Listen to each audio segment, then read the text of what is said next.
მოვიწვიოთ მაშინ ჩვენი არაჩვეულებრივი სტუმრები. კონსტანტინე ერისთავის სახელობის ქირურგის ეროვნული ცენტრის ქირურგიული დეპარტამენტის ხელმძღვანელი გიგო ფიჩხაია. გთხოვთ. თუ შეიძლება და პაციენტები მოდი ასე ვთქვათ. ამიკო პარასკევაშვილი, ქეთინო თათარაშვილი და ბექა მორჩაძე. გამარჯობა, გამარჯობა. გთხოვთ. ძალიან ლამაზები, ძალიან კარგ ფორმაში. როგორ ძანდებით? იცი რა, ეხლა ძალიან კარგ ფორმაში, ძალიან ლამაზებს გიყურებთ. როგორები იყავით, არ ვიცით. მაგამდეც მივალთ ცოტა ხანი,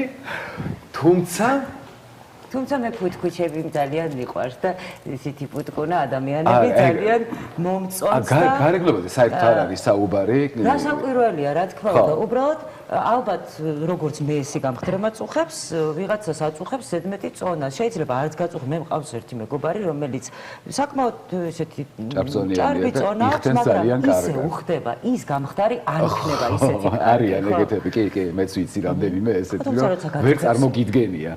თუმცა ვერ წარმომედგინა შენ შემთხვევაშიც, მაგრამ შენი რა წარმოვიდგინე და შენ. მე ვიცანი ამიკო, იცი, რომ შემხვდა გარეთ მიღიმის და ვერ მივხვდი ვინ მიღიმის, ალბათ ვიღაცა ნაცნობია და მე მივხვდი რომ ვაიმე ამიკო, რომელიც საერთოდ სხვა ადამიანია.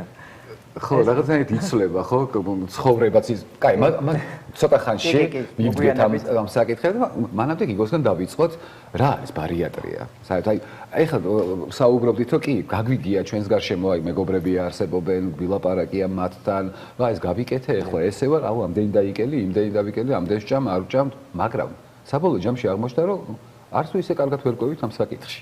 ჩვენს და ალბათ ტელემაყურებელიც. რა არის ბარიატრია? აი თავიდან დავიწყოთ. მოგლედ მოგესალმებით ყველას, რა თქმა უნდა. ბარიატრია ეს არის ქირურგიული მკურნალობის მეთოდი, ჭარბწონიანობასთან ბრძოლის ერთ-ერთი მნიშვნელოვანი მეთოდია, რომელიც სხვა მეთოდებიც არსებობს, რა თქმა უნდა, გაგიგიათ, რომ დიეტები იქნება ეს პრეპარატები მკურნალობა, ვარჯიში და ასე შემდეგ. თუმცა ამ სხვა მეთოდებთან შედარებით უფრო მეტი ეფექტური არის. ნუ რა თქმა უნდა, ამ ბარიატრიული ქირურგიის ჩარევას აქვს თავისი ჩვენებები, ამაზე მოგვიანებით ვილაპარაკებთ, რა თქმა უნდა, და აქვს თავისი ტიპები, სახეები რა. ნუ ამას შერჩევასაც თავისი ჩვენება აქვს, ვის რა უნდა გაუკეთდეს, როგორ უნდა გაუკეთდეს. ძირითადი დედააზრი არის ამ ჩარევის ის, რომ პათოლოგიური ჭარბწონიანობა ჩვენ უნდა აღმოვხვრათ. და მასთან დაკავშირებული ყველა ის პათოლოგიები, ყველა ის გართულებები ან მოსალოდნელი დაავადებები, რომელიც ჭარბწონიანობას მოსდევს თან. აი, ყველაზე მნიშვნელოვანია ეს ამბავი, ანუ ხო თქვით, რომ გარეგნობაზე საერთოდ ხო არ არის იქ რაღაცა შაქრის დონე, მაღალია და მილიონი. გულსიზრდოთ პათოლოგიები და ასევე მოგეხსენებათ შემდგომში უკვე ინსულტი, ეს სხვადასხვა პათოლოგიები, რაც არის რისკ ფაქტორები, რომელიც მოსდევს ჭარბწონიანობას. კი ბატონო, ეს ზოგადად რაც არის ბარიატრია. მაგრამ აი ხო რა მაინტერესებს, იცით, აი ესე პირდაპირ ადამიანს შეუძლია რომ მოვიდეს და რაღაც გარკვეული წონას უნდა მივაღწიოთ, რომ ბარიატრიის გაკეთება შეგვეძლოს, ნუ შესაბამისად ჩვენ სიმაღლესთან ალბათ, ხო? ხო, ეგეთი რაღაცნაირი ციკიანი ვარ და პრეტენზიული ვარ და ოდნა მოვიმატე და მინდა რომ ბარიატრია გავიკეთო. არა, ესე არა. ესე არ ხდება, საერთოდ ეს არ ითვლება, ასე ვთქვათ, მხოლოდ და მხოლოდ პლასტიკურ ქირურგიად, ეს არ არის პლასტიკური ქირურგია, ეს არის უშუალოდ ქირურგიული მკურნალობა. აქედან გამომდინარე, ყველა ექიმი, ყველა პაციენტი, ვინც მიდის უკვე პაციენტის ამბულაში, ის ადამიანი უნდა ფიქრობდეს იმაზე, რომ ის მიდის მკურნალობის ჩასატარებლად. უბრალოდ რომ რაღაცა კილოგრამს მივაღწიე, სიტყვაზე ვთქვათ, 10 კილო მოვიმატე და მე ეს არ მინდა და ამისთვის რომ ეს გავიკეთო, არ შეიძლება. ჯერ პირველ რიგში ის უნდა გაითვალისწინოს ყველა პაციენტმა, რომ და ყველა ადამიანო, ვინც ამას ფიქრობს, რომ აქ არის ძალიან დიდ რისკებთან დაკავშირებული რა. ეს და აქედან გამომდინარე, კი არის რაღაცა წონის გრადიენტი მომატებული, თუმცა მაინც ვერ აკმაყოფილებს. სოფლიოში შეიმუშავეს ესეთი სქემა და ზუსტად ეს ჭარბწონიანობის გრადაცია მოხდა. რაც დამოკიდებული არის მასის ინდექსზე. გამოითვლება სპეციალური ფორმულით. ბევრმა იცის როგორ ითვლება ეს და 35 BMI-ზე, ანუ მასის ინდექსზე ზევით ვინც არის, იმას უკვე ეკუთვნის გაკეთება. თუმცა ეს არ არის პირდაპირი ჩვენება. ამასთანავე თანხმლები პათოლოგიებიც ის თუნდაც ცხოვრების წესი, რამდენად უშლის ამ ადამიანს მის ცხოველყოფილობაში ეს წონა და ასე შემდეგ. აი ეს ყველაფერი გასათვალისწინებელია.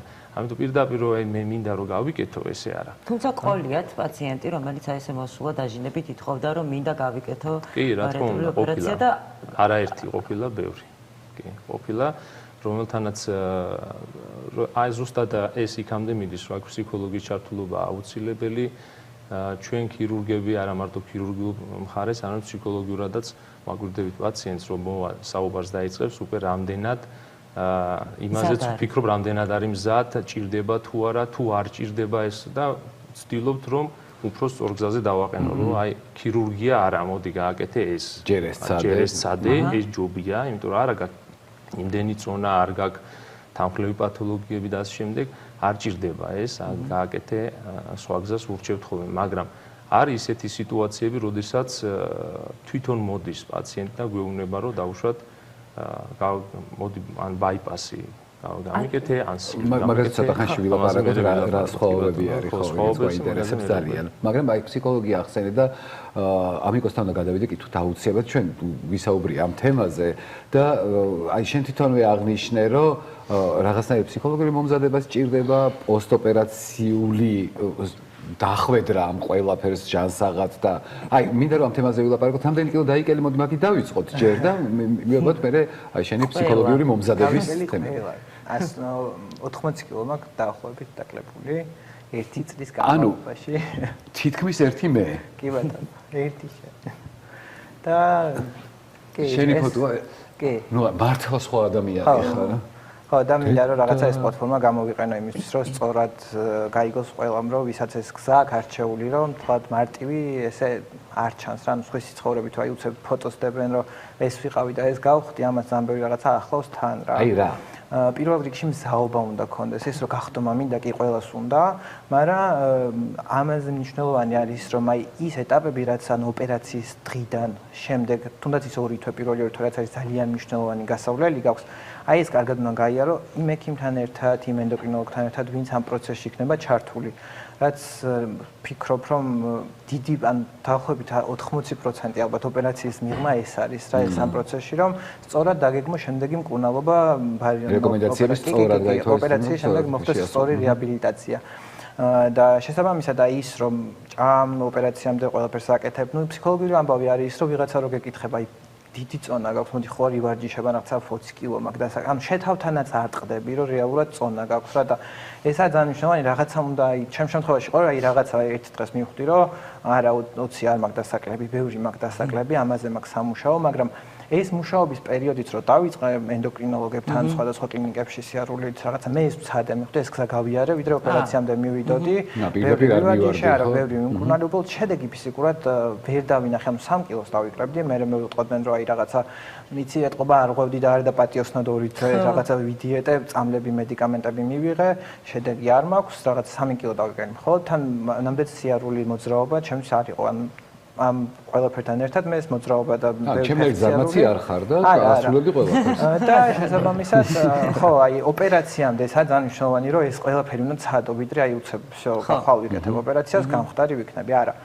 და შესაბამისად მე ისე მოხდა დავიწყე კონსულტაციები, მათ შორის უცხოეთშიც ცნობილი ხარ, როგორც არის ეს უცხო თურქეთი ძირითადად აქტიური ამ სამედიცინო ტურიზმით ცნობილია და მე ანუ აქაც მქონდა რამოდენიმე ექიმებთან ვიზიტი, საბოლოოდ აი ექიმს რო ხვდები, ჩემი არის ძალიან დიდი მნიშვნელობა, ნდობის ფაქტორი, როგორ ხვდები, ანუ მას როგორ მივედი კიკოსთან, ჩემ მეგობარმა მარიამმა მიმიყვანა და არც ხო ესე მოხდა, რომ აი მივხვდი, რომ всё, აი ეს არის სწორი ადგილი, სადაც მე თქვა რაღაც შინაგანი ხმა გეუნევა, კარგად ხარ, ანუ სანდოთ იგეწვენ თავი, მოდი დავიწყოთ ეს ამბავი. შემდეგ უკვე აი ეს ხდება, რომ ეტაპობრივად იწყებ კვლევებს, იწყებ რაღაცა დიეტას, მათ შორის რაღაცა პერიოდი ოპერაციამდე არის ალბათ ეს ხა და შესაბამისად გადაწყდა შემდეგ უკვე ჩემი ოპერაცია. და ამიკო ოპერაციის შემდეგ ქონდა რთული პერიოდი? ოპერაციის შემდეგ ანა მოკლედ ესეთი ამბავია, რომ 4 თვით ადრე მოგიყვებით ეს მოკლედ რა შევწყვეტები. ვასალ ეს მუსიკისა და დრამის თეატრი მქონდა ბილეთი ნაყიდი, როგორი პრობლემაა თქვენთან ბილეთის ყიდვა. და აი დაემთხვა თქვენ სპექტაკლამდე 3 დღით ადრე ოპერაცია და მაგაზე ვნერვიულობდი რომ ამ სპექტაკლზე მე მოკლედ ოპერაციაზე. არა, ოპერაცია ჩავატარე, ყველაფერი გამომწერა გიგომ სახში და მეორე დღეს 4 დღის ნაოპერაციებელი სპექტაკლს ვარ და გაყრას ვუყურებ ნაკერილი. აი ბოლოს მეთქი ხათ დროზე მორჩეს ხები რომ ბოლოს უკვე ეს ნაკერები მაწუხებ. ნუ ერთ კვირაში უკვე სამსახურში გავედი. აქაც ძალიან მნიშვნელოვანია ხო. ხო, ანუ არ ვიცი ეს ყველასთვის ინდივიდუალურია. ხო, ინდივიდუალურია. რა, ეხა ფიზიკური შრომა ვისაც უწევ შეიძლება მასთან სხვა მიმართულებითაა და ვიცი რომ ბევრს აი ამიკო შენთან გასაგებია შენ არ ხარ ნორმალური ადამიანის ველაპარაკები. რა თქმა უნდა, ის ოპერაციის მე როგორ გაიგეთ სპექტაკლი. მე ვთქვათ რომ სპექტაკლზე წავედი და ერთ კვირაში შოვლები. თეატრის სიყვარული. აი ხედა. თქვენ შემთხვევაში როგორ იყო? ისგან გავიწყო სულ ერთია პრინციპში. აი ამიტომ ახსენა რომ რაღაცნაირი ფსიქოლოგიური მომზადება ჭირდება მანამდე რომ მიხვდე რომ აი ამდენი კილო უნდა გაუშვა სადღაც ჰაერში. იცი მე მაგას შენ რო ლაპარაკობ ვერ ხვდები, იმიტომ რომ მე თუ ეს მაწუხებს ჩემი ჯარბი წონა, ალბათ ვიცი რომ ძალიან კარგ ხასიათზე უნდა ვიყო რომ დავიკლო ეგრევე. მაგას ვერ ხვდები იდეაში რა გაჩვენე. ხო და აი ეგ საინტერესო მომენტია, რომ მე რატო უნდა იფიქრო, მე როგორ ვიქნები. ჭარბი წონა ზოგადად სულ მაწუხებდა. ვიყავი დიეტებზე, გადიოდა პერიოდი დავიკლებდი, მე ისე ვიმატებდი, ერთხელაც გადავწყვიტე მკაცრი დიეტა, რის შედეგადაც თვითნებურად ალბათ ხო? როგორც ხდება ხოლმე. რის შედეგადაც გავხდი სუდად, აღმოჩნდი კლინიკაში, დამემართა ანემია. oi ძალიან სულად ვიყავი და მაშინ გადავწყვიტე რომ ეს იქნებოდა ბოლო ჩემთვის და მე აი აღარ ბოდიში დავიცვალე. სანამ გააგრძელეთ, მე მგონია რომ ესეც ძალიან მნიშვნელოვანია, ამასაც შევეხოთ მკაცრი დიეტა, თვითნებურად ძალიან ბევრი აკეთებს ამას და აი თქვენ შემთხვევაში ეს თქვენი მოფიქრებული, ასე ვთქვათ, დიეტა იყო, ან მეგობრის ნათქვამი და რა სწორიცავდა. არ ჭამდით არაფერს თუ აი რა აი თუ რაღაცას იტყოდა რომ ეს გავაკეთეთ ამდენი დავიკელი, ყველაფერს ვიტაცებდი, რასაც ქვია, მეც მინდოდა რომ დამეკლო. მე იყო რაღაცა ლიმნიანი წყალი, რაღაცა გავიღიზიანე კუჭი, ამით და რავი, აი ვისმისგან რამის გავიკებდი, ყველაფერს გავაკეთებდი. ოღონდ არა ექიმისგან და სპეციალისტისგან. არა, თქმა უნდა, არა ექიმისგან.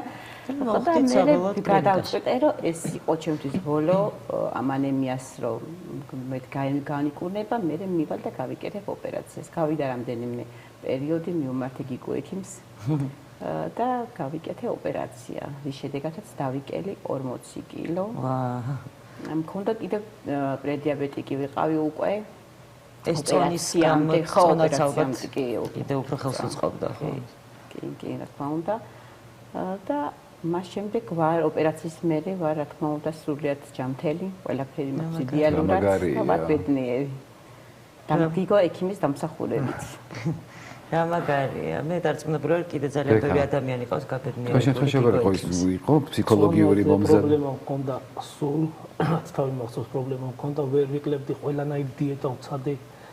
მე მგონი ეს დიეტა არ მუშაობს, თუ რა ხდება? ვიკლებდი სიტუაცია 10 კილოს მომოტებდი 20. მართლა? ყველანაირად ბოლოს მივედი გადაწყვეტილებაზე, რომ გამეკეთებინა ოპერაცია. ეს ვინ არის? ბოლოს გადაწყვეტილება, გამეკეთებინა ოპერაცია.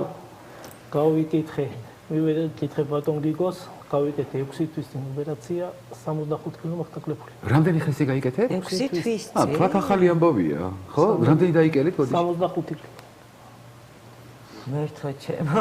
და რაღაცა ისეთი კიდე იქ ვარ, ანუ ფსიქოლოგიურად როგორ გადაიტანე ოპერაციის მერე, როგორი იყო ეს პერიოდი? ადვილად, პირველი 10 დღე იყო ოდნავ რთული. აი რა სირთულეა? საკვებზე ვარის თქმა იყო თავიდან აი. აი ხო და ეგ მაინტერესებს, არ გინდება საკვები თუ ადროს თუ გინდა და თავს იკავებ, აი როგორ ხდებოდა საერთოდ აღარ მინდება. და აი ეგ არის მისაჩვევი, რომ მიჩეული ხარო სულ გინდა. ფსიქოლოგიასთან უნდა იყოს. და უცბად აღარ გინდა. აი რთულია მაგის ინდივიდუალურია, მე არ გამიჭირდა ძალიან. ფსიქოლოგიურად არის ეგ. თქვენ გაგიჭირდათ? არა, მე ძალიან ვიყავი ფსიქოლოგიურად მომზადებული, რომ აი ოპერაციაზე, რასაც თქვა, სიმღერით შევედი, რაც ყველას უყვირდა და აი არანაირი არაფერი არ მქონდა რა, ისე გადავიტანე, ერთ თვეში მე სამსახურშიც გავედი და არაფერი არ მქონია პრობლემა. ხო, ну ძალიან ბევრი დამოკიდებული, როგორც ეს წინასწარ მომზადებას. ისე ვიქვა რა, რომ ვიზუალურ მხარეზე არ არის საუბარი, აი ფაქტის სახეზეა, რომ ჯანმრთელობის პრობლემები დგება წონის პატებასთან ერთად რეალურად რა და ნიკო ისე თქვენ მოვიდა კითხვით, უნდა წავიკითხო რა.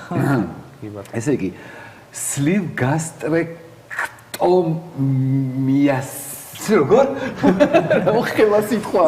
სლივ გასტრექტომიასა და ბაიპასს შორის რა განსხვავება? სლივს და ბაიპასს შორის განსხვავება. ხო, ეს შეგვიძლია თქვა ეძახია. კი ბატონო.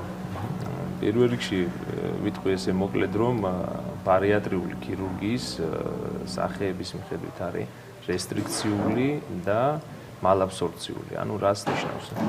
საზოგადოებისთვის გასაგებენაზე რო ვთქვათ, მე გავიგე რესტრიქციული არის იმ სიტუაცია, როდესაც ჩვენ ვზღუდავთ საკვების რაოდენობის მიღებას. ხოლო მალაბსორბციული სინდრომი არსებობს დაავადებას, რომელიც ეს დაავადება ჩვენ ვიწვევთ ხელოვნურად, ანუ ამ სინდრომს ვიწვევთ ხელოვნურად. ამ შემთხვევაში ხდება როგორც მოკლედ რო ვთქვათ, კუჭის დაპატარავება, ასევე ნაწლავის დამოკლება. ეს იუწყობს ხელს, რომ რაც არ უნდა საკვები მიიღოს, მისი შეწოვის პროცენტული გრადიენტი იკლებს.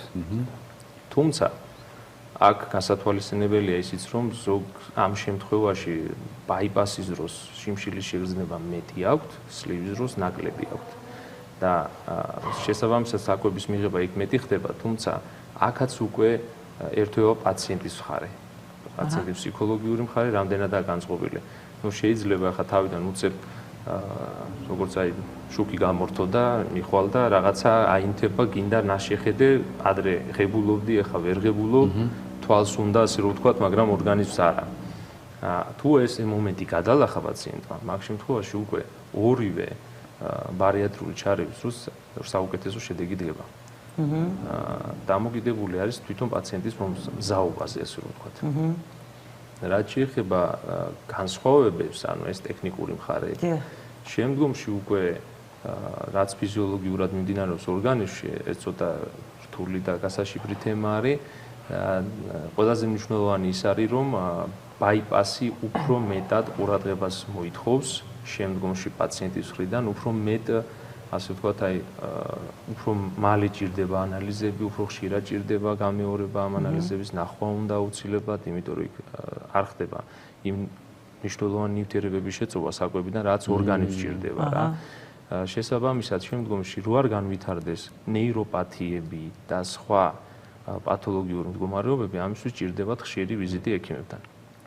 სლივის შემთხვევაში, ანუ ვერტიკალური რეზექციის შემთხვევაში, შედარებით ნაკლებად უფრო მეტად ფიზიოლოგიური მდგომარეობა არის, ერთადერთი არის საკვების მიღება არის შემცირებული, აქაც კი გამოვლენილი არის გარკვეულწილად იქ თუნდაც გქონია ჩემს პაციენტებს უფრო მანდილოსნებში თმის ცვენა, დაუშვათ პირველ რაღაცა 3 თვის განმავლობაში. ჰორმონალური?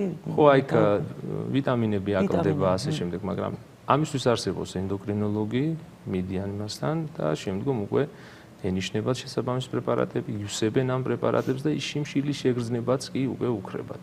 აი მოდი აქვე ვთქვა, ჩამოვთვალოთ ის სპეციალისტები, ვისი დაკვირვების ქვეშაც აუცილებლად უნდა იყონ ოპერაციის შემდეგ პაციენტები. როგორც ოპერაციამდე, ასევე ოპერაციის შემდეგ აუცილებელია ენდოკრინოლოგის, კარდიოლოგის, ქირურგის და ფსიქოლოგის მეთვალყურეობა, რა თქმა უნდა. თავიდანვე ხდება პაციენტის გაცნობა ნებისმიერ ამ სპეციალობების ექიმის მიერ და შემდგომში ვინაიდან მან უნდა იცოდეს, არ უნდა იყოს სიურპრიზი ექიმისთვის, ასევე პაციენტისთვის ექიმი. ოპერაციის შემდგომ აი ვიღაცასთან შევიდა, ვინ არის, ეს არ უნდა ხდებოდეს რა. უნდა მივიდეს ერთ ადამიანთან, ვისაც უკვე ეს იცნობს. კი ბატონო. ან თუ არ იცნობს, გაიცნოს. ხო, და იცნობს, ვიძახი რომ ანუ მივა პოსტოპერაციულ პერიოდში უკვე იცნობდეს უნდა პაციენტს რა ექიმი. და შესაბამისად მე უკვე მართვაც უფრო რაციონალური და უფრო სწორი იქნება რა. იცი უკვე იმ ადამიანის ხასიათი, სად შეიძლება ყველაზე სუსტი რგოლი სადა აქვს და ასე შემდეგ. აი ამ მნიშვნელოვანია ეს მართვის შემდგომ. აუცილებლად კიდევ დაგიბრუნდებით, იმიტომ რომ დარწმუნებული ვარ ალბათ შენც და მეც ძალიან ბევრი კითხვა გვაქვს კიდევ. თუმცა აი ხლა უცებ დამაინტერესა ამიკოს ვკითხავ ამ შემთხვევაში. აი დღეს უკვე ერთი წელი გავიდა ხო, რაც გაიკეთე ოპერა ბარიატრია. არის რაიმე შეზღუდვა, რაც დღესაც გაქვს? არაფერი აბსოლუტურად, უბრალოდ აი ამ პერიოდში ანა ისე ერთვები და ისე სწავლობს სწორად სწორ რეჟიმს, სწორი კვების რეჟიმს, სწორი მათ შორის ძილის მოწესრიგებაც. რომ ანუ შეზღუდვა ფიზიკურად არაფერი ესეთი არ მაქვს რა, უბრალოდ მე თვითონ აღარ მსურს რაღაცა იმ ძველი წესჩვეულებების განაცობა, მაგალითად დამოკიდებულება შემეცვალა ცომეულის მიმართ, დამოკიდებულება შემეცვალა ტკბილი მანამდე არ მიყვარდა, მაგრამ პირიქით ეხლა ოპერაციის მერე მაქვს პერიოდი, როცა რაღაც ტკბილი სულ შეიძლება მოგინდეს რა. თუმცა შეიძლება ხო მიირთვა ალბათ.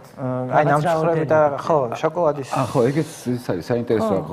რაღაცა შეზღუდვები არსებობს? აი ოპერაციის მერე გაგიგზალეს, რომ აი ეს არ შეიძლება და მორჩა? იცი რა არის, აი კონსულტაციები როგორც მქონდა, ხოლმე გიგოსანაც და ეს სოფოლ ასე ენდოკრინოლოგი, რომელიც ამ პროცესში იყო ჩემი ჩართული, მაშინ მქონდა ეს, რომ ნუ პირველი კითხვა გიგოს მხრიდანაც ეს იყო, სვავ თუ არა და ალკოჰოლი მე ძირითადად ანამდეც არ მქონია ეს გადაჭრებული, მაგრამ როგორც ვიცი, იგრძალება ალკოჰოლი, ანუ რაღაც პერიოდი და ზოგადად გაზიანი, რომელიც ძალიან ბევრს ვყავდი გაზიანს ასმას, ძალიან ბევრს და იმის მერე თითქმის ამოვიღე სრულად და სრულად ამოვიღე. ეხლა რამოდენიმე დღის წინ გავსინჯე პირველად. ყავას ჩვეულებრივად, ყავა, ჩაი, აბსოლუტურად. მე როგორც არ შეიძლება ხო ყავა ოპერაციის მერე თუ შეიძლება? რაღაც პერიოდი არა, რაღაც პერიოდი. ძალიან მცირე პერიოდი. იმიტომ რომ შარდმდენია თუ რაიმე სხვა არა, უბრალოდ პირველი დაახლოებით 2 კვირის განმავლობაში უნდა იყოს, კუც უნდა მიცეს საშუალება რომ შეხორცდეს ის გაჭრილი ადგილი, სადაც გაგერილი, ანუ გამაღიზიანებელი ზედმეტი რაღაც მიღება არ შეიძლება. აი ეს არის თორე თვითონ ყავა როგორც ასეთი ხა წონის მატებას იწვევდეს ან კიდე სხვა რამეს არ არის ეს არ შეუშლის ხოს რა თქმა უნდა ზომიერების ვარგლებში ხა ის იმასაც აქვს უკუ ეფექტები თავისი რა თქმა უნდა ხა ის აზიანებს თირკმას და ასე შემდეგ აქ იმას თავისი კი რა თქმა უნდა იმას აქვს ანუ ჩემ შემთხვევაში 5 ჭიქას რო სვავ დღეში არ შეიძლება 5 ჭიქა ეხლა გააჩნია ჭიქას აი ხო, ეგ შეიძლება. მე მგონი კონსულტაციაზე ეთერ შემდეგ შეიძლება მიმართო. კი, აუცილებლად. ძირფასებო, თქვენ შემთხვევაში იყო რაღაც შეზღუდვები? შეზღუდვები ყველაზე მეტად რაც ძალიან ბევრ გაზიანს ვსვამდი. დღეში 3-4 წელს მაინც ვსვამდი გაზიანს. და ეგ გამიჭირდა ყველაზე მეტად. მაგრამ 6 თვე აღარ ეგ მე ძალიან გამიჭირდება ისე მიყვარს ზოგი ერთი გაზიანი სასმელი, მაგრამ მეტი არაფერი ჩვეულებრივად ენდოკრინოლოგის დანიშნულებას მივყვები. აი ტკბილეულთან მიმართებაში მაგალითად ტკბილეული არ მიყვარდა ისედაც და არც ეხლა. ტკბილეული არ მიყვარდა. ეგ არის ტკბილეული არის. უფრო გაზიანი მიყვარდა ძალიან. თქვენ შემთხვევაში გავტანხეთ. გაზიანი დიდად მანამაცამი ყოლა და ოპერაციის მერე საერთოდ არც მე მიღია გაზიანი. და არც მაქვს სურვილი. აი ტკბილი მანამაც მიყვარდა და ახლაც მიყვარს ტკბილი ისე უარს. აი შეზღუდვა არ გაქვთ. შეზღუდვა აი ბევრიც რომ მინდოდეს ისედაც მე ვერ მივიღებ ბევრს.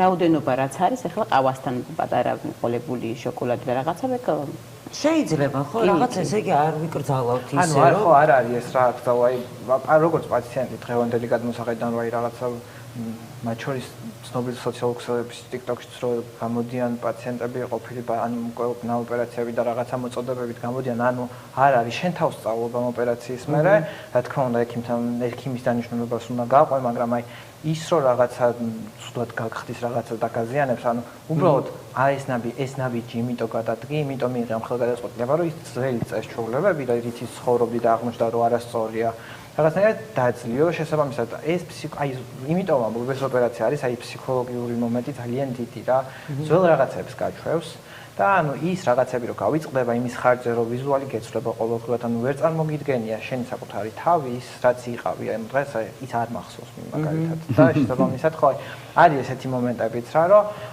მაშინ გგონია რომ უი რა კარგია ანუ არაფერი არ გაწუხებს კარგად ხარ და მე ხვდები ამ დროს რაღაცა წნევები გაქვს იმ ხელა 27 წლის ასაკში მე და პაპა ჩემი ერთ იგივე წნევის სამოს რომ აი როგორ შეიძლება ხო ანუ ხვდები წონა იმდენ რაღაცა შვება მაგრამ ამას ვერაცნობიერებ ანუ ხო დამოკიდებული ამ წონაც არის რაღაც ნარკომანიის ამბავი, რომელსაც ანუ საკუთარ თავს არ უტყდები, როდესაც უკვე გამოუტყდები და რაღაც ეს ვარდისფერი სათვალითაც არ არის ეს ბარიატრია, რა გამიზნულად ყველაფერში უნდა გაერკვას პაციენტი ექიმების დახმარებით, რომ იცოდეს რა ნაბიჯს გავს, რისი გავლა მოუწევს და შესაბამისად ხო აი ყველაფერი ინდივიდუალურია, მე თუ ერთ კვირაში გავედი, ეს შეიძლება ჩემი გარშემოს პირობების დამსახურებაც არის ის რომ ფიზიკურად არ შევ მაგალითად და ნუ პროგრამირების სამსახურია მიჭის გარემო ადაპტირებადი იყო ის რომ აი ხელს მიწყობდნენ და შესაბამისად ანუ გამიმარტივდა რეაბილიტაცია ხა ვიღაც თუ ფიზიკურად შრომ ფსიქ რაღაცა სხვა მიმართულება და არ შეიძლება მაგალითად ადრე გასვლა სამსახურში როგორც სხვა და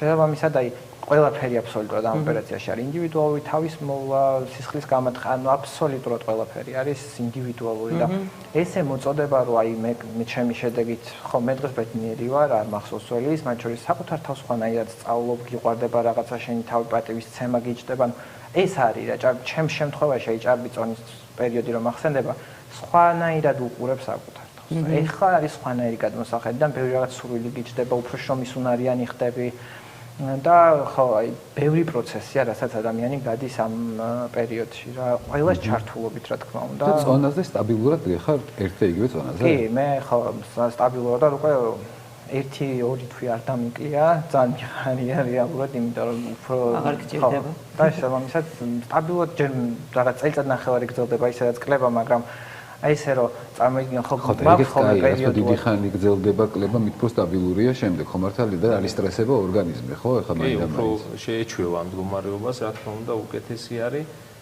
თუმცა არის ხა ამიგო შემთხვევაში პირველი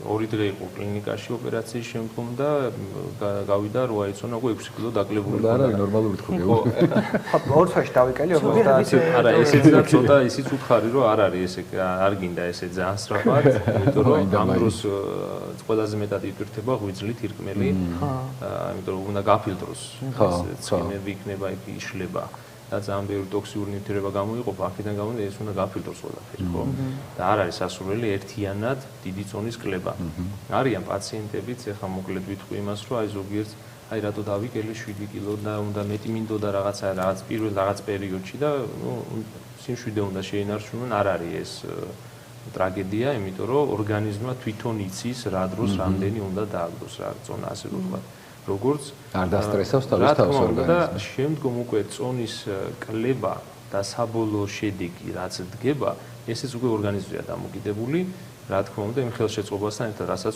ჩვენ და პაციენტები ერთად ვაკეთებთ ხო ანუ შენ როგორი ცხოვრების სტილი იცხოვრებ უკვე შეიცვლება პრაქტიკულად იცვლება ამ დროს უკვე ცხოვრების სტილი რა ადამიანების და როგორ ცხოვრობ რას აკეთებ ანუ რა დატვირთვით ახარ რამდენ კალორიას ხარჯავ სიარული აუცილებელი რაც არის რეკომენდაციებში ყველას აქვს აბსოლუტურად მეტი მოძრაობა პირიქით შეზღუდვები არ არის უნდა იყოს აქტიურ ცხოვრებაში უნდა იყოს და ეს უკვე ორგანიზმი თვითონ დააყენებს იმ ზონაზე ადამიანს რაც კი ჭირდება მას მაგრამ თქვა ადამიანი არის რომელსაც არ აქვს ის ნებისყოფა თუ არ ვიცი ნუ რა მისეზის არ აქვს ამ შემთხვევაში მნიშვნელობა აი ვერ მოახერხა რომ შეასრულოს ის რიგი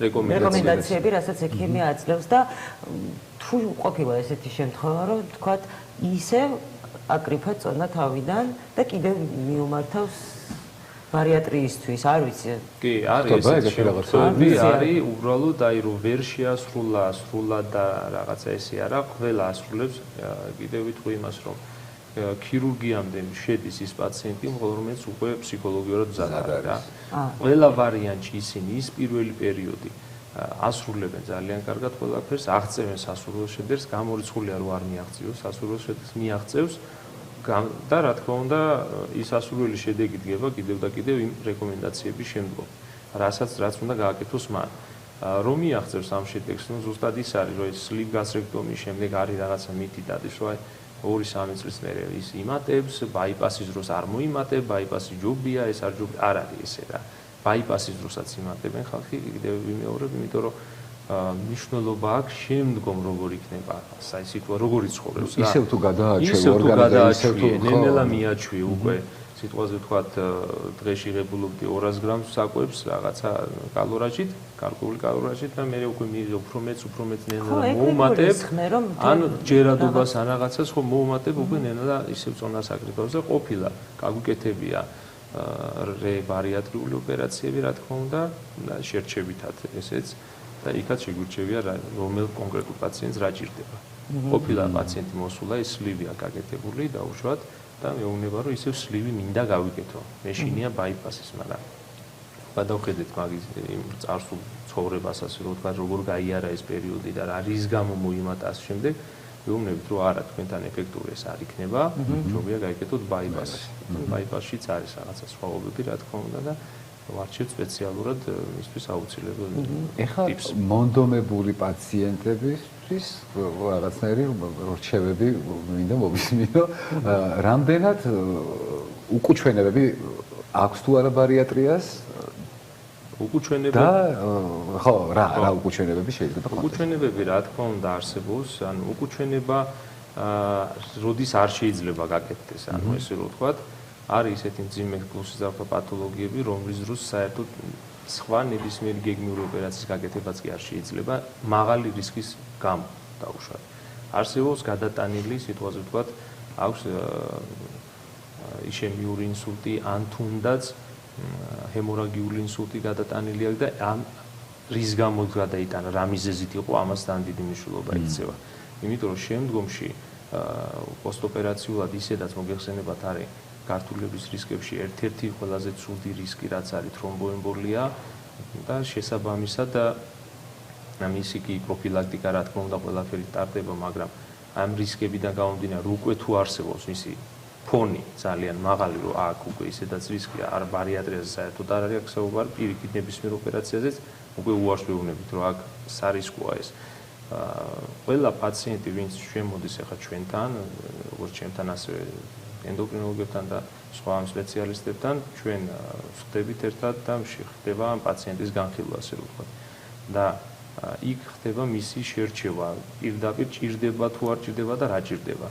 და ყოფილა ბევრი დაუარებული პაციენტი ჩვენგან წასულა, კი მიუხედავად მაღალი წონისა, ესე რომ ვთქვათ, აი სასწორზე დაგვიდია, ანუ გავაკეთებთ რა შედეგს მივიღებთ და რო გავაკეთებთ ამას რა შეიძლება უარესი შედეგი მოყვეს. როცა უარესი ჭარბობს კარგს, უკვე მაშინ უარს ვეუბნებით, რა თქმა უნდა. ეხლა სხვა მეთოდებს ურჩევთ. ისო დილეტანტურად დავსვამ კითხვას, მაგრამ დარწმუნებული ვარ, რომ ძალიან ბევრი ტელემაყურებელს აინტერესებს თქვენგან განსაკუთრებით ამის რჩევის მიღება. არსებობს ძალიან ბევრი პრეპარატი, რომელიც ზონის დაკრებაში ეხმარება. ალბათ, ეხმარება, სახელს არ ვასახელებ ერთ-ერთი ძალიან ცნობილი და პოპულარული პრეპარატი, რომელიც ძალიან ისე ბუმია დღესდღეობით. ხო, აი რა ჯობია, ისე ამ პრეპარატები, რომელი უფრო უსაფრთხოა, მოდი ესე ვთქვათ რა და რომელი უფრო რეალურად ჯანსაღი და შედეგიანია. ძალიან ისეთი მრავლისმომცემი შეკითხვა არის და პასუხიც უფრო ფართო უნდა იყოს ამ შემთხვევაში, მაგრამ უყურეთ აქაც მნიშვნელობა აქვს, რა თქმა უნდა, კონკრეტულად ექიმი, რომელ გზას ურჩევს პაციენტს. ამ პრეპარატის მიღება ხო თვითნებურად არ შეიძლება. უნდა მივიდეს, ხო, თუმცა ხდება და ეს ძალიან ცუდია, რა თქმა უნდა, არ შეიძლება. პრეპარატს თვითონ ყველა პრეპარატს მოყვება თავისი გვერდითი მოვლენები, ახსნილია თვალნათლივ რა შეიძლება გამოიწვიოს, როგორ შეიძლება და ვით უმეტეს ეს ისეთი პრეპარატია, რომელიც ყველაზე მეტად მეტაბოლიზმში ხელყოფს. ანუ მეტაბოლიზმი არის ადამიანის ორგანიზმში, ეს დარღვეულია მომენტში, როცა ის იმაში კიდევ თავისებურად რევს ყველაფერს და აქედან გამომდინარე, იქიდან გამოსავალი, რომ ამ პრეპარატის მიღების შემდგომ იქ ნებისმიერ მით უმეტეს ასეთი პრეპარატის მიღების სერიოზული კონტროლი ჭირდება ორგანიზმს. იქ ანალიზები უნდა შემდეგ, თავის დროზე უნდა მივიდეს, დოზის მატება უნდა არ უნდა. ანუ ამას ძალიან დიდი მნიშვნელობა აქვს. რა თქმა უნდა, ეს ყველაფერი უნდა გადაწყვიტოს ექიმმა. ჭირდება თუ არა ამ პიროვნებას ჯერ პრეპარატები, თუ პირდაპირ ქირურგია. შედეგის კუთხით პირდაპირ ვიტყვი, რომ ბარიატრიული ქირურგია უფრო მეტი 100%-იანი შედეგიანობით გამოირჩევა ვიდრე სხვა მეთოდები.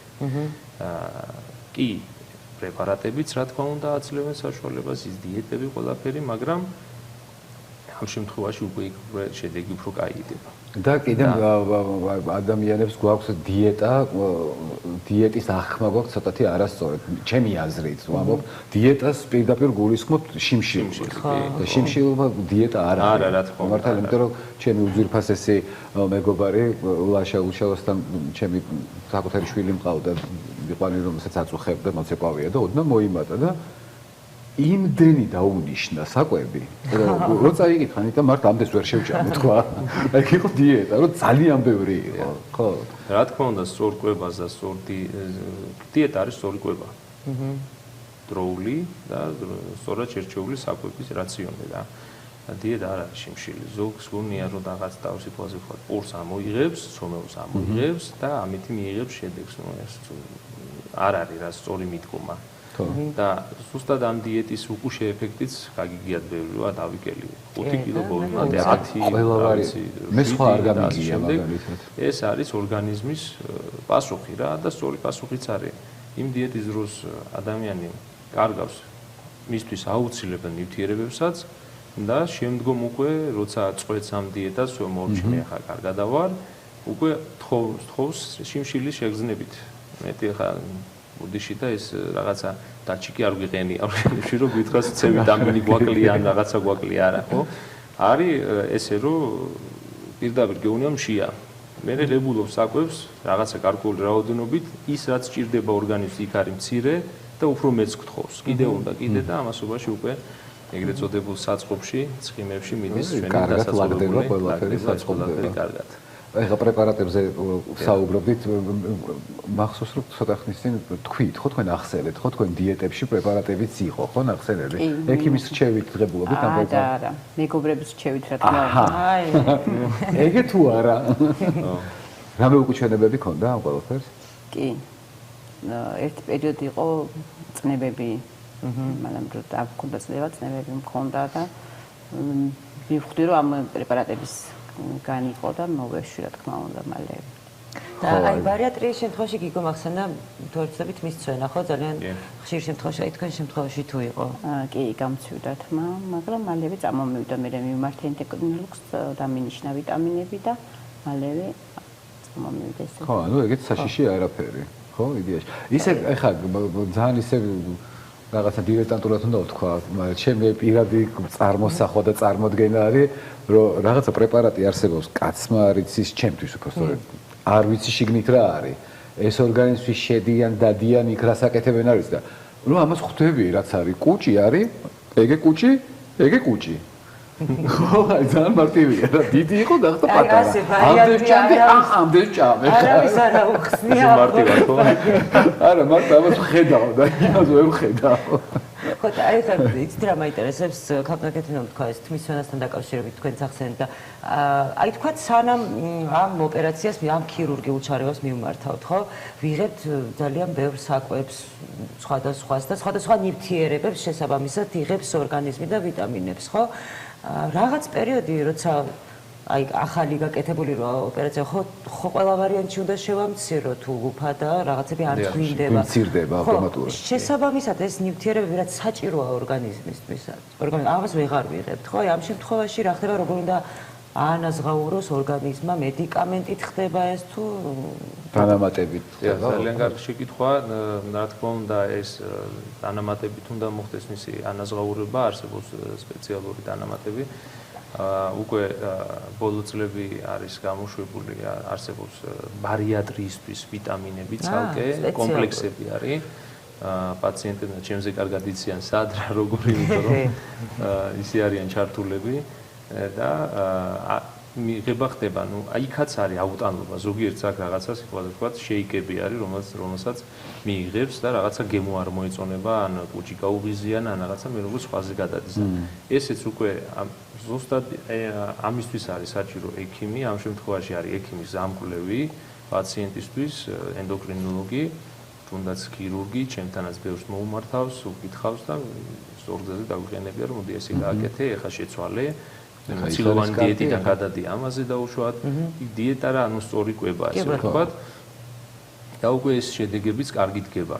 ნუ წონის კლებაც ამასაც მინდა რომ შევეხრო ყველამ გაიგოს რომ ამ ქირურგიული ჩარევის შემდგომ ბარიატრიის შემდგომ ხდება წონის კლების შეჩერება ასე ვთქვათ რა. ჩერდება რაღაცა მომენტი და უკვე ძალიან ისე შეშფოთებულები არიან, აი გავჩერდი რა ხდება, როგორ ხდება.